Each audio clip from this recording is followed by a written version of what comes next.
Hello, everyone. Welcome to our full moon in Libra reading. I'm so happy to have you here with me during our regular full moon collective reading on Patreon. And I'm excited to see what the cards have. I'm starting to move out of my space, so things are a little chaotic, getting prepared for the art show and not feeling ready at all, but also having a lot of trust that things will come together. And I'm using my super big brighter weight today, so we'll see how that works out in terms of fitting it on my small table. So I'm going to go ahead and begin. And I did my protection spells for survivors yesterday, which you can still sign up for and watch the replay.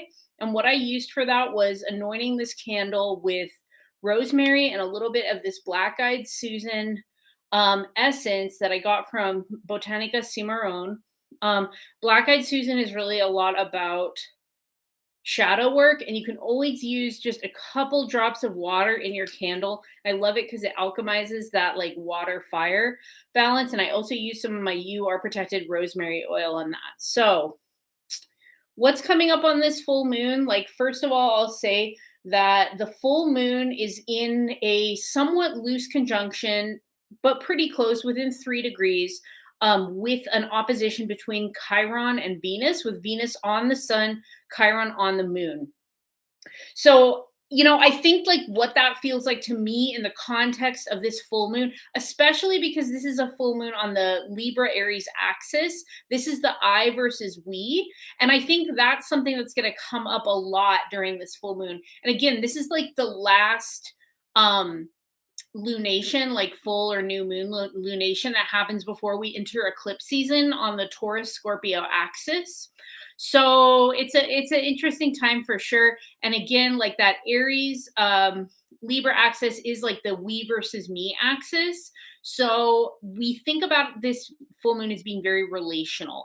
And the fact that we have Venus opposite Chiron, that is a painful relational aspect, especially because it runs in a conjunction with the north, or sorry, not the north and south node, the sun and the moon. So with Chiron on the moon, Chiron moon aspects are hard. In traditional astrology, we think of the moon as related to the mother figure.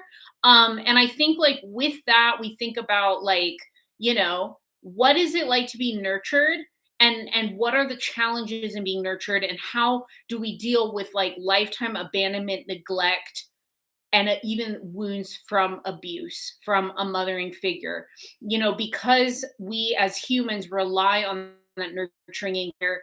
There could be some issues coming up with a mothering figure, whether that be a conversation that's difficult, experience that's difficult with that person, or if it's just sort of like catalyzing an old wound that maybe you haven't completely released. But I think that Sun and Venus, Venus is harmony and balance. So I think that Sun and Venus, although the Sun can kind of like blow out or overwhelm a planet it's in conjunction with, I feel like in this moment, we can really think about how to bring like diplomacy, harmony to our relationships. So conflict resolution, and like, we are out of Mercury retrograde, but it's still in the shadow period. Several of the outer planets are still in retrograde, Mars as well. The other thing that I've been noticing in the chart is that as Mars is retrograde, as Pluto is retrograde, they have been forming an inconjunct. And I like to look at inconjuncts or quincunx because what they can see is how two energies don't really relate or connect to one another.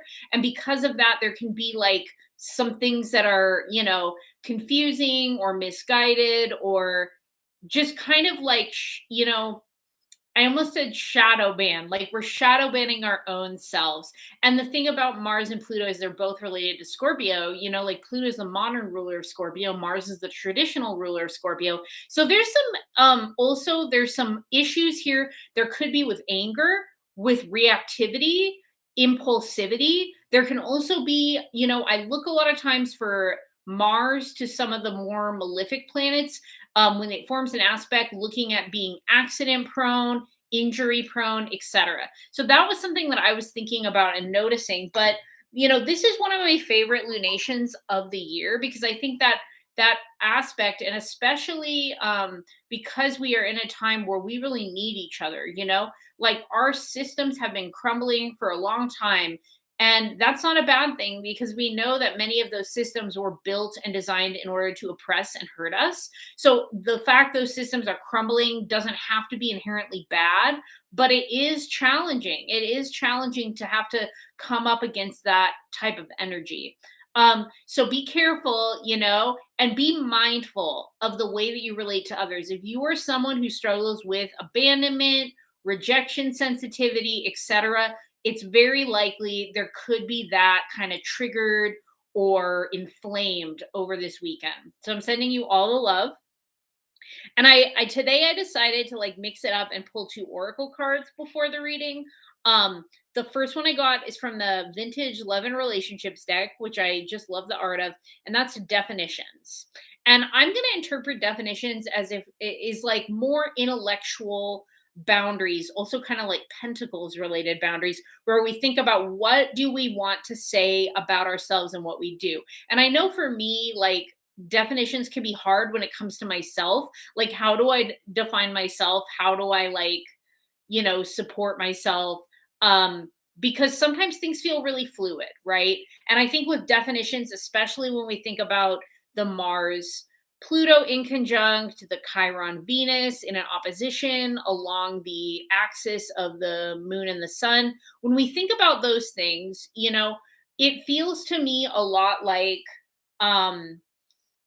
we have to sort of like take our time, find a steady pace, find our find our meaning in what we're doing. The other card I pulled from the herbal oracle is clover, which is called nurture. And if you know me, like red clover is one of my like all-time favorite herbs. It's one of my favorite herbs to work with. It is not recommended necessarily for people that have imbalances with their estrogen. But overall, red clover is a tonic. It can be used regularly. It's very nutritive. If you make a cold infusion or do a tincture of it, it's very chocked with vitamin C. It supports the blood flow, the kidneys. It supports menstrual cycle, inflammation, pain, the nervous system. It has mild adaptogenic properties as well.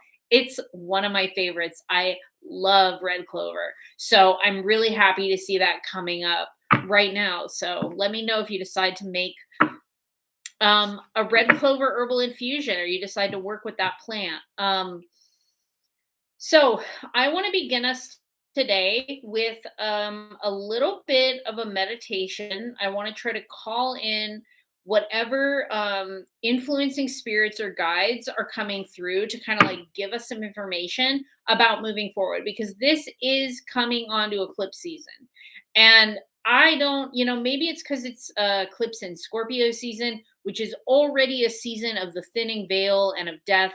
I feel like this eclipse season is going to be very, very illuminating. We're also, it's a Scorpio eclipse season during the year of the United States Pluto return, following the Uranus North Node conjunction. So I'm working a lot with rosemary right now. A lot of you may know that. So I'm just going to burn some rosemary. And I'm calling in my benevolent guides and ancestors and any benevolent guides, ancestors, or spirits that happen to be present. If you have any information on how for us to work with, deal with, extract meaning from, find definitions within, nurture our time during this lunation, during this full moon.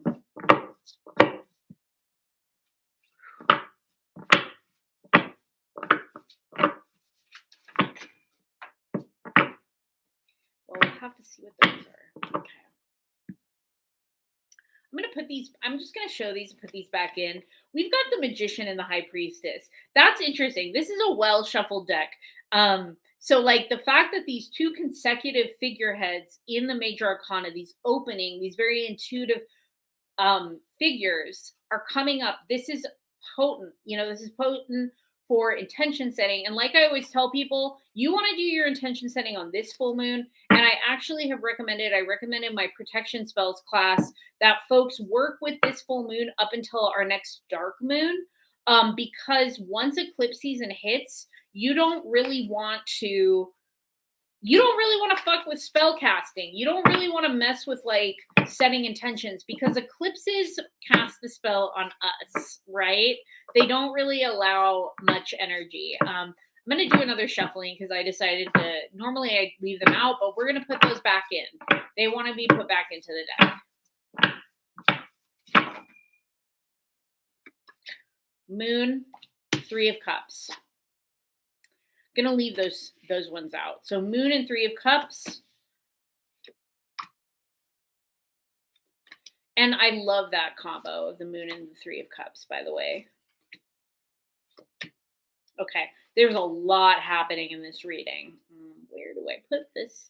So I think the Moon and the 3 of Cups means that we do not heal alone. We don't heal in a solitary container. We need others to help us heal. And again, like since I brought up that thing about Chiron and the moon during this full moon, like bringing up a lot of stuff about abandonment, rejection, I think, this is kind of painful, but also like very touching and hopeful to think about the ways that, for those of us that struggle with being able to ask for help or like be authentically vulnerable about what we are going through. And maybe those of us that in the past, before we gained like awareness, we had like more problematic or harmful ways of trying to get our needs met.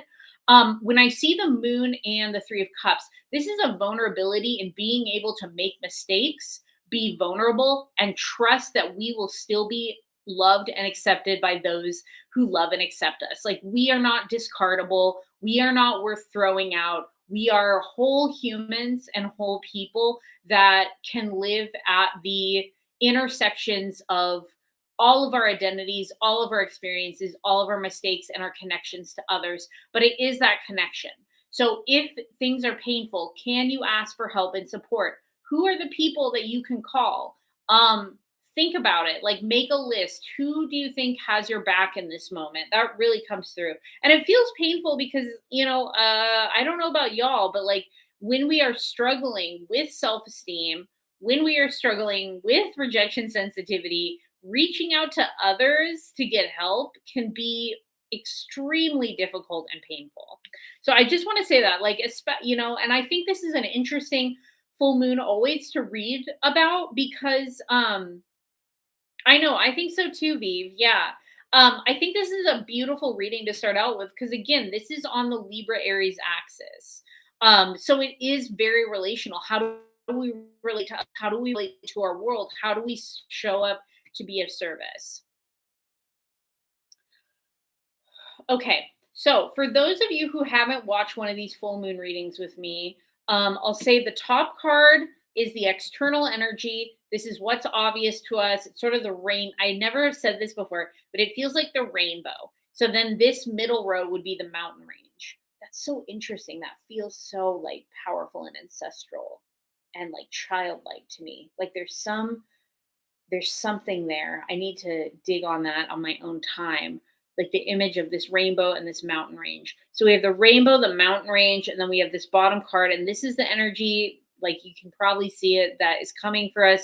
That's the seed that we're tapping into. So the very top card, look what we got. We got the star. So we got the companion to the moon. And if you are aware of my work or have taken my tarot classes, you may know that I see the moon and the star. They're two sides of the same coin. The moon asks you to go internal. It asks you to do that work with yourself. It asks you to do the healing work. So if we talk about, the Chiron Venus opposition here on the full moon axis, we think about like the ways that like, what do we need to heal on our own and what do we need help from others in order to heal? So when the star shows up at the top of the spread, this is about reconstruction and rebuilding the things that have been lost throughout our life. It's about reconstruction and rebuilding the painful parts of our life. So with the star at the top of the spread, that to me feels like we're tapping into a lot of creative healing pathways. There's a lot of ways for us to express ourselves and like form ourselves anew in ways that are healing, in ways that are um positive. And I want to share that, like, on the Patreon right now, myself and a few patrons were working with Malibu Sunset Essence, and I made that essence in early summer when I went down to Malibu, and I made the essence. Like, I took a bunch of photos of it. It felt really amazing and potent, just like watching the ocean, watching the pink sky. And as I've been working with this essence, like the main thing that has been coming through for me is really about how we are responsible for creating a life that we can find joy in.